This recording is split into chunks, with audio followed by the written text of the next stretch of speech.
সোহাগী ছোঁয়া কেউ কাছে এসে রং দিয়ে যায়। ক্ষতি নেই যদি সোহাগী ছোঁয়া কেউ কাছে এসে রং দিয়ে যায়।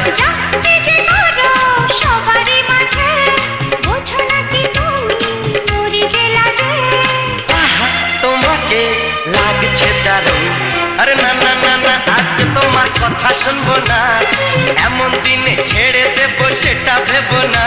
না না যতই বলো